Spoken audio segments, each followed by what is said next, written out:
Banking খাতে খেলাপি ঋণ পরিমাণ বেড়েই চলেছে। চলতি বছরে মার্চ প্রান্তিক শেষে খেলাপি ঋণ বেড়ে দাঁড়িয়েছে 4,20,334 কোটি টাকা, যা দেশের ইতিহাসে সর্বোচ্চ।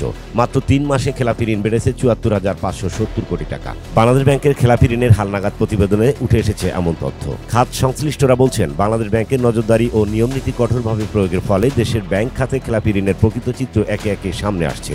এতদিন যেসব ঋণ পরিশোধ না করেও কাগজে কলমে নিয়মিত বা ভালো হিসেবে দেখানো হতো, এখন সেগুলো রূপ নিচ্ছে মন্দ ঋণে। ফলে দীর্ঘদিন ধরে রাজনৈতিক প্রভাব, বিশেষ করে আওয়ামী লীগ সরকারের সময় নানা সুবিধা নিয়ে বিতরণ করা বিতর্কিত ঋণগুলো এখন দৃশ্যমান হতে শুরু করেছে। বাড়ছে মন্দা ঋণের পাল্লা।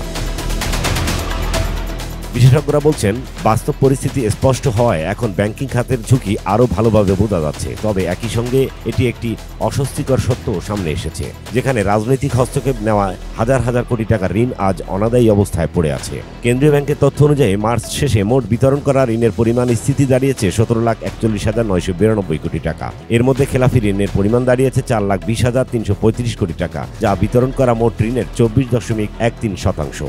গত ডিসেম্বরে খেলাপি ঋণের পরিমাণ ছিল 3,45,765 কোটি টাকা। সেই হিসেবে 3 মাসে খেলাপি ঋণ বেড়েছে 74,570 কোটি টাকা। ছাত্র জনতার অভ্যুত্থানে ক্ষমতাচ্যুত আওয়ামী লীগ সরকারের আমলে ব্যাংক থেকে নামে বেনামে যে অর্থ বের করে নেওয়া হয়েছে, নিয়ম নীতি সঠিক পরিপালনের কারণে এখন তা খেলাপি হিসেবে চিহ্নিত হতে শুরু করেছে। ফলে খেলাপি ঋণ 1 বছরের ব্যবধানে খেলাপি ঋণের পরিমাণ বেড়ে দ্বিগুণেরও বেশি হয়েছে। তথ্য বলছে, 2024 সালের মার্চ প্রান্তিকের শেষে খেলাপি ঋণের পরিমাণ ছিল 1,82,295 কোটি টাকা, যা ওই সময়ে বিতরণ করা ঋণের 11.11%। সেই হিসেবে 1 বছরের ব্যবধানে খেলাপি ঋণ বেড়েছে 2,38,040 কোটি টাকা।